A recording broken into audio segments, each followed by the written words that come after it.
Hello students, I am Arvind Kumar. Today we will start a new topic from first unit electrostatic of third chapter electrostatic potential and flux, and our topic name is equipotential surfaces. Important point है, topic भी है, exam point of view से भी काफी बार पूछा भी गया है, स्केच करना भी आता है, इससे कंसेप्चुअल क्वेश्चन है जो बहुत ज्यादा बार रिपीट हुआ है, उसको आज हम डिस्कस करेंगे। तो सबसे पहले हमारे पास माइंड में आता है व्हाट इज इक्विपोटेंशियल सरफेसेस। तो इसके नेम में सजेशन आपको क्रैमिंग करने की जरूरत नहीं है। इक्वी मीन्स इक्वल और सेम, और पोटेंशियल हम पढ़ चुके हैं, और सरफेसेस जो बाउंड्री होती है वो, यानी दो surfaces having potential is same is called equipotential surfaces. यानी वो सरफेस और बाउंड्रीज जहां पे पोटेंशियल जो है वो सेम रहेगा, that is called equipotential surfaces. जैसे फॉर एग्जांपल मैं कहूं कि ये कोई सरफेस है, इस सरफेस पे यहां पे पोटेंशियल था +5 वोल्ट और यहाँ पे +5 वोल्ट। इस सरफेस पे हम कहीं पे भी जाए तो ये क्या कैसा है, +5 वोल्ट, यानी सेम है पोटेंशियल। तो इस सरफेस या बाउंड्री को हम क्या नाम देंगे, इक्विपोटेंशियल सरफेसेस। आज हम स्केच करना भी सीखेंगे। एक चार्ज दे रखा हो आइसोलेटेड सिंगल चार्ज, उसकी वजह से पोटेंशियल कैसे इक्विपोटेंशियल सरफेस ड्रॉ करना, ग्रुप ऑफ चार्जेस की वजह से। लेकिन इससे पहले में एक दो कंसेप्चुअल क्वेश्चन देखते हैं जो इससे रिलेटेड पूछे जाते हैं। हमें पता है पोटेंशियल का फॉर्मूला था potential is equal to work done per unit charge. तो work done is equal to calculate करें तो क्या लिख सकते हैं, चार्ज इनटू में चेंज इन पोटेंशियल। अगर आप सिंपल पोटेंशियल कह रहे हो तो वो इंफिनिटी के रेस्पेक्ट में था, लेकिन अगर एक पॉइंट से दूसरे पॉइंट पे जाते हैं तो चेंज इन पोटेंशियल। तो यहाँ पे अगर मेरे से पूछा जाए work done at equipotential surface, तो आप क्या करोगे, moving charge multiply by change in potential. अब चेंज क्या होता है, फाइनल माइनस में इनिशियल।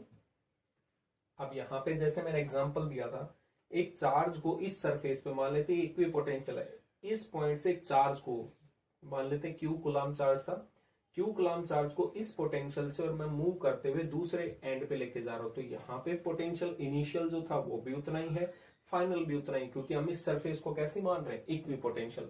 तो यहाँ पे लिख सकते हैं but at equipotential surfaces, but at equipotential surfaces potential is same, final potential is equal to initial potential। या जहां पे भी आप मूव करोगे उस इक्विपोटेंशियल सरफेस पे तो पोटेंशियल क्या रहने वाला है, सेम। तो यहाँ पे अगर चेंज देखेंगे तो वो क्या हो जाएगा, 0। So work done is equal to 0। Equipotential surface पे नेट वर्क डन जो होगा in moving a charge from one point to another is always equal to 0। अगर मैं इस वर्क डन को एक मैथमेटिकल टर्म्स में लिखना चाहूं तो इसको कैसे लिख सकते हैं मैथमेटिकली। वर्क डन क्या होता है, फोर्स इनटू में डिस्प्लेसमेंट, F डॉट ds आप कहते हो 11th के टर्म्स में। तो यहाँ पे इस वर्क डन को मैं क्या लिख सकता हूँ, फोर्स की जगह मैंने कह दिया इलेक्ट्रिक फील्ड, और डिस्टेंस डिस्प्लेसमेंट यहाँ पे dl मान। अब आप कहोगे सर फोर्स की जगह इलेक्ट्रिक फील्ड क्यों, तो इलेक्ट्रिक फील्ड की बेसिक डेफिनेशन पे जाएं तो electric field is also a force on one coulomb charge, कि एक कूलम चार्ज पे जो फोर्स लगता है that is called electric field. इसका मतलब ये भी तो बेसिकली फोर्स के टर्म्स में ही है। तो हम इसको क्या कह सकते हैं, स्मॉल डिस्प्लेसमेंट था तो वर्क डन भी स्मॉल आएगा। अगर मैं टोटल वर्क डन की बात करूं तो यहाँ पे क्या होगा, क्लोज। क्लोज का मतलब इस बाउंड्री पे यहाँ पे जो सरफेस बात कर रहे हो क्लोज्ड सरफेस है, और क्लोज सरफेस होगा तो इसलिए हमें यहाँ पे क्लोज्ड इंटीग्रेशन करते हैं। अगर आप एक पॉइंट से दूसरे पॉइंट पे जा रहे हो तो इनिशियल लिमिट और फाइनल लिमिट भी पुट कर सकते हैं। तो वर्क डन फोर्स इनटू में डिस्प्लेसमेंट। अब ये वर्क डन तो कितना होता है इक्विपोटेंशियल सरफेस पे, 0। इसका मतलब इक्विपोटेंशियल सरफेस पे नेट वर्क डन हमेशा कितना आएगा, 0 आएगा, जो हमने यहाँ पे रिप्रेजेंट किया। ये आपको समझ में आया होगा कि नेट वर्क डन हमेशा इक्विपोटेंशियल सरफेस पे 0 होता है। अब हमारा जो क्वेश्चन अराइज होता है, जो बार बार रिपीट होता है 2 मार्क्स में, वो क्या है, why electric field lines is always perpendicular to equipotential surfaces.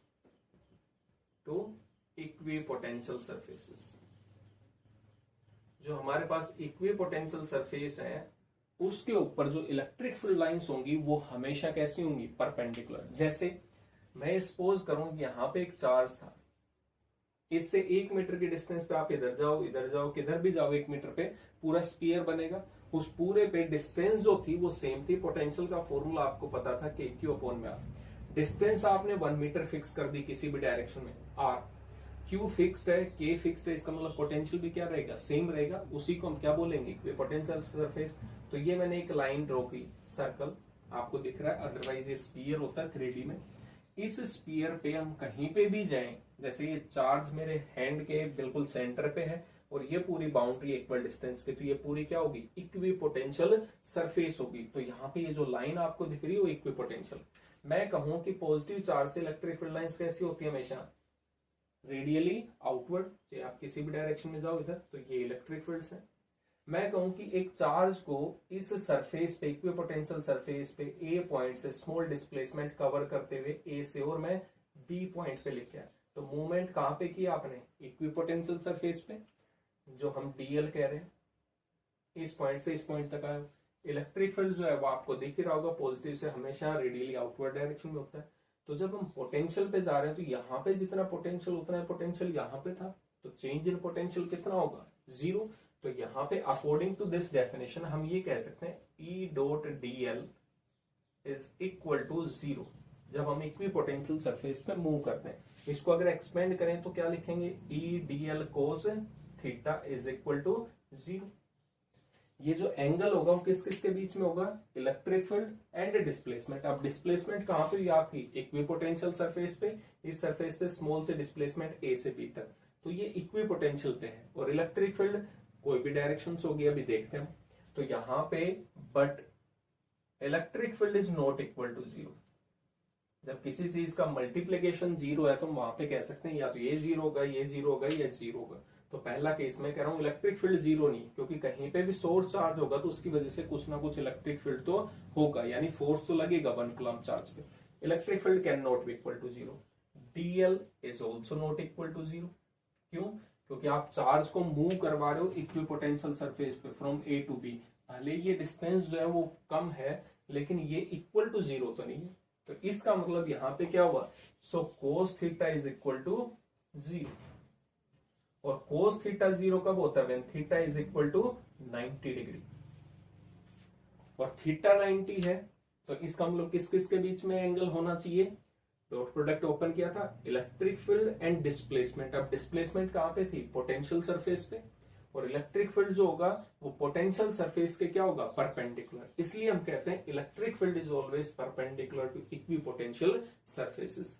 हमेशा जो भी इक्विपोटेंशियल सरफेस होंगी उसके इलेक्ट्रिक फील्ड जो होगी वो हमेशा परपेंडिकुलर डायरेक्शन में रहेगी। तो यहां से हमने एक बहुत ही इंपॉर्टेंट कंसेप्चुअल क्वेश्चन जो था वो डिस्कस किया है, जो एग्जाम पॉइंट ऑफ व्यू से बार बार रिपीट होता है। तो एक्सप्लेनेशन बहुत इजी सा है इसका, बाकी आप ध्यान रखेंगे इस चीज को, काफी बार रिपीट हो चुका है। Why electric field lines is always perpendicular to equipotential surfaces. I hope आपको इक्विपोटेंशियल सरफेसेस के दो कंसेप्चुअल क्वेश्चंस हैं वो आपको समझ में आए होंगे। अब हम कुछ इक्विपोटेंशियल सरफेसेस को ड्रॉ करना सीखेंगे। देखते हैं कैसे ड्रॉ करते हैं। यहां पे सिंगल चार्ज भी हो सकता है इक्विपोटेंशियल सरफेस में ड्रॉ करने में, और ग्रुप ऑफ चार्जेस भी हो सकते हैं। देखते हैं आगे क्या आता है।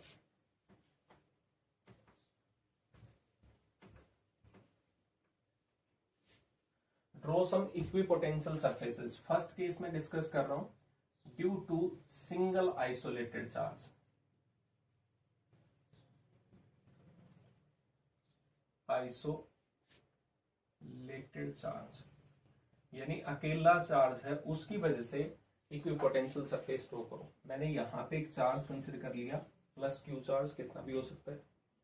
इलेक्ट्रिक फील्ड लाइंस आपको ड्रॉ करना आता है, प्रीवियस चैप्टर में इलेक्ट्रिक फील्ड लाइंस क्या होती हैं, रेडियली आउटवर्ड। इसको अगर सेंटर मान लें तो ये हमेशा रेडियस के टर्म्स में आउटवर्ड डायरेक्शन में होंगे, हमेशा बाहर की तरफ निकलेंगे ये इलेक्ट्रिक फील्ड लाइन। क्यों, क्योंकि यहाँ पे अगर हम कहीं पे भी एक टेस्ट चार्ज 1 कूलम्ब चार्ज को रखें तो ये जो चार्ज होगा उस पर फोर्स उसी डायरेक्शन लगाएगा, जो फोर्स की डायरेक्शन है that will be the direction of electric field.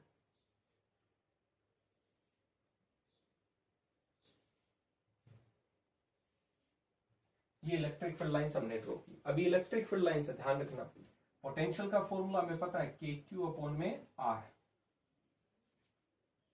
Charge जो था वो Q है, K मीडियम चारों तरफ सेम है, वो फिक्स्ड है, तो K फिक्स, Q फिक्स। अगर मैं डिस्टेंस को भी फिक्स कर दूं तो पोटेंशियल की वैल्यू भी क्या होगी, फिक्स। पोटेंशियल पे आते हैं। इनफाइनाइट से एक कूलम चार्ज को लेके आने में जो अमाउंट ऑफ वर्क डन होगा दैट इज कॉल्ड पोटेंशियल। मैं उस चार्ज को इनफाइनाइट से यहां पे लाया, 1 मीटर के डिस्टेंस पे रख दिया।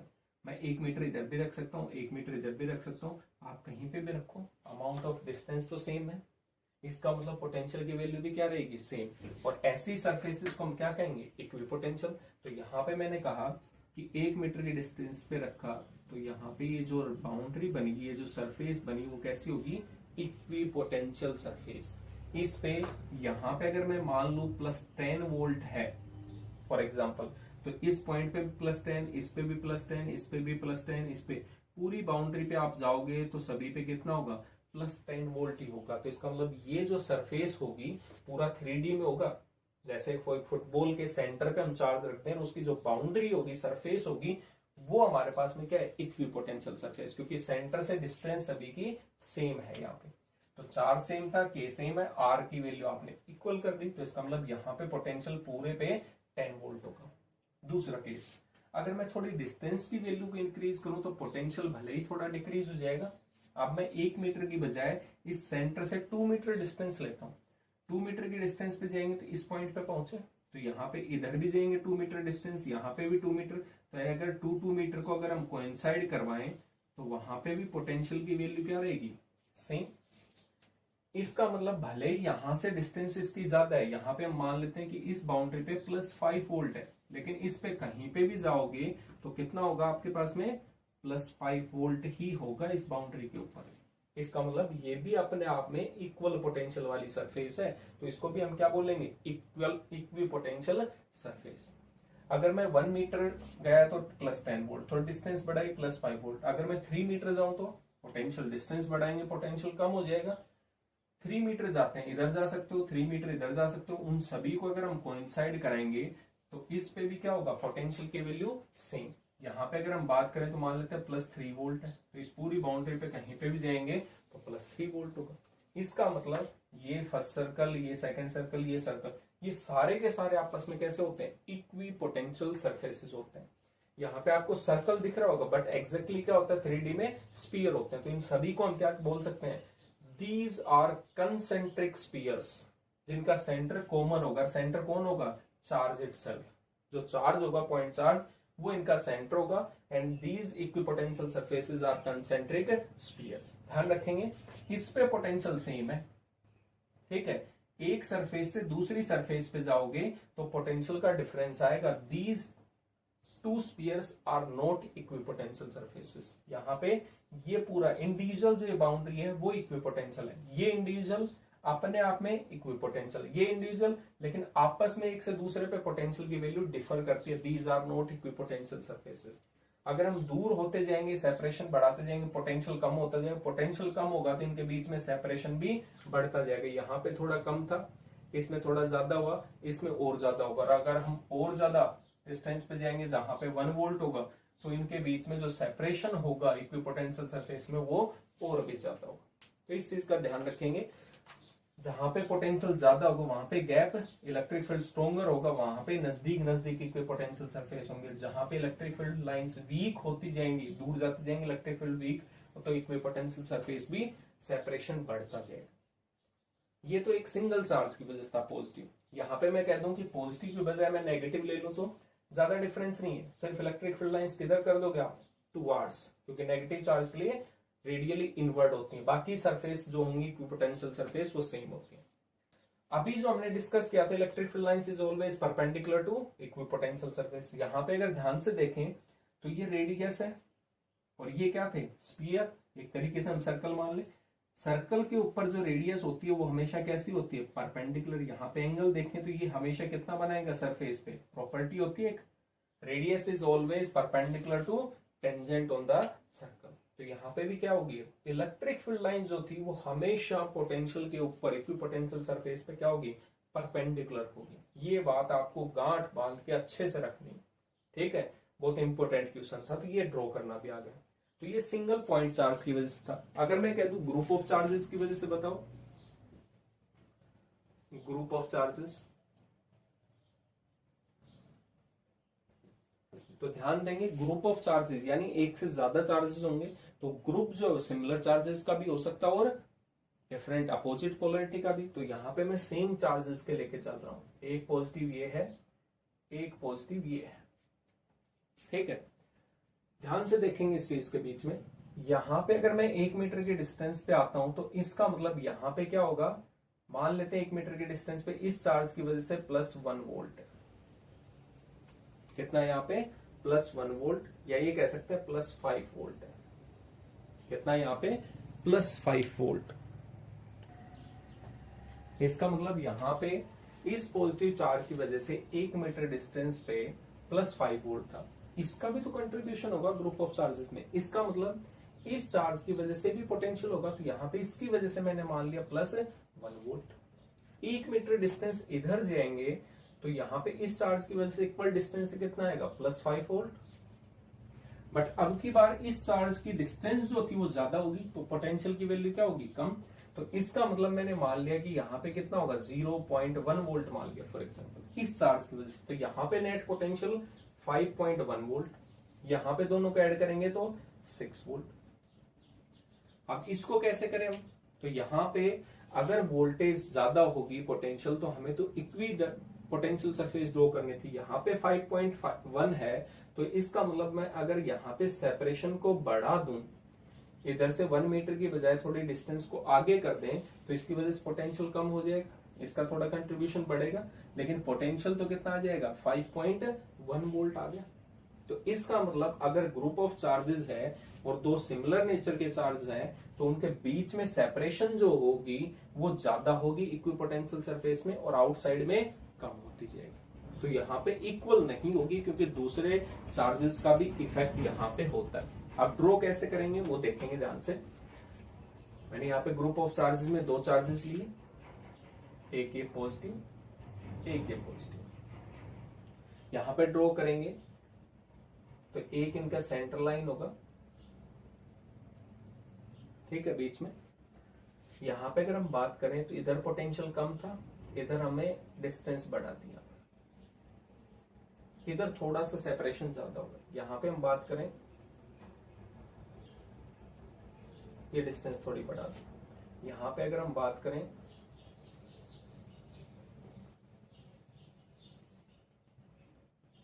ये डिस्टेंस हमने बढ़ा दी, इधर से भी वही सेम।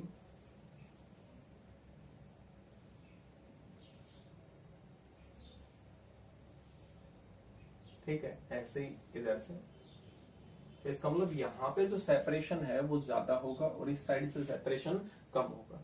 बीच में कैसे करें, अब यहाँ पे पॉइंट देखें तो इसकी वजह से पोटेंशियल होगा, इसकी वजह से तो पोटेंशियल ज्यादा होगा। इतनी डिस्टेंस पे इधर जाएंगे तो इसका मतलब सिर्फ पोटेंशियल इसकी वजह से ज्यादा होगा और इसका कंट्रीब्यूशन बहुत कम होगा। तो यहाँ पे भी पोटेंशियल जो है इक्वल होगा, लेकिन यहाँ पे कैसी शेप में आ जाएगा, डम्प्ड शेप में।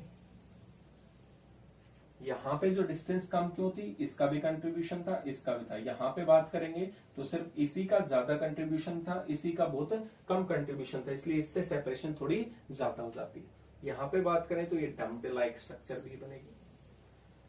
तो अगर दो सिमिलर नेचर के चार्जेस होते हैं तो वहां पे इक्वी पोटेंशियल सरफेस इस तरीके से आपको ड्रॉ करनी है। क्लियर हुआ पॉइंट। लास्ट केस आता हमारे पास में कि अगर एक डायपोल हो, वो भी ग्रुप ऑफ चार्जेस में डिस्कस करेंगे, क्योंकि डायपोल का मतलब ही क्या था basically, two equal and opposite charges, तो वो भी तो ग्रुप ऑफ चार्जेस ही हुआ। उसमें कैसे ड्रॉ करेंगे, यहाँ पे ड्रॉ करके देख रहे हैं ताकि दोनों में हम सिमिलरिटी जनरेट कर सकें। देखेंगे ड्यू टू डायपोल, डायपोल में इक्वल एंड अपोजिट चार्जेस हैं, ये पॉजिटिव और ये नेगेटिव। यहां पे ध्यान देंगे, अगर मैं कहूं कि ये दोनों लाइन ज्वाइन कर रहे थे तो इनका जो सेंटर पॉइंट होगा उस पे इसकी वजह से पॉजिटिव पोटेंशियल होगा, मान लेते हैं +5 वोल्ट, और इसकी वजह से -5 वोल्ट, तो नेट कितना आ जाएगा 0। अब पोटेंशियल सेंटर पे कितना होगा 0, तो पोटेंशियल अगर 0 है तो पोटेंशियल का formula Q/R is equal to 0। तो ये कितना होगी डिस्टेंस इनफाइनाइट, यानी रेडियस क्या होनी चाहिए उस सर्कल की, इनफाइनाइट। इनफाइनाइट रेडियस का सर्कल मतलब स्ट्रेट लाइन, तो हम इस सेंटर लाइन को क्या ड्रॉ करेंगे, बिल्कुल स्ट्रेट ड्रॉ करेंगे। और यहां पे इसकी वजह से पोटेंशियल होगा कुछ, और ये नेगेटिव चार्ज है तो उसको क्या करेगा, डिक्रीज करेगा, क्योंकि पॉजिटिव है और ये नेगेटिव है तो आपस में एक दूसरे को एल्जेब्रिक एडिशन करते हैं। इसका मतलब यहाँ पे पोटेंशियल कम होगा, इधर ज्यादा होगा। तो उस केस में हम क्या करेंगे, इधर डिस्टेंस जो होगी वो कम होगी और अब की बार इसमें डिस्टेंस ज्यादा। इस साइड में अगर डिफरेंट चार्जेस हैं तो उनके बाहर सेपरेशन ज्यादा होगी, अंदर सेपरेशन कम होगी। यहां पे ड्रॉ करेंगे,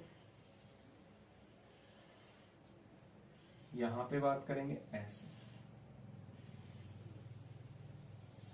ऐसे ऐसे ऐसे ही इस साइड में, यहां पे नजदीक था ये सेपरेशन, यहां पे ये सेपरेशन, ये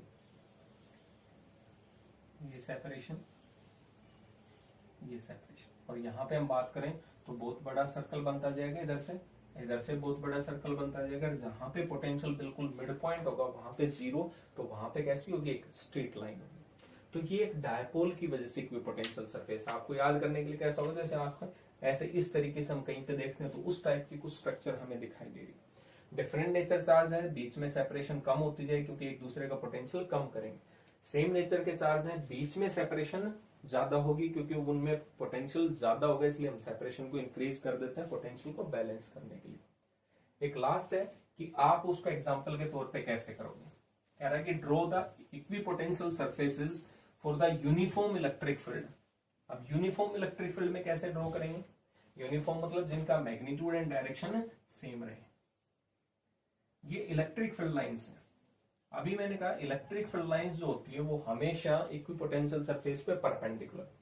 तो ये इलेक्ट्रिक फील्ड लाइन सेपरेशन इनमें इक्वल होगी, डायरेक्शन सेम होगी, that means uniform electric field. इसके परपेंडिकुलर कैसा होगा, बिल्कुल अगर मैं बिल्कुल सामने से स्ट्रेट देखूंगा तो मुझे एक लाइन दिखाई देगी, ये लाइन,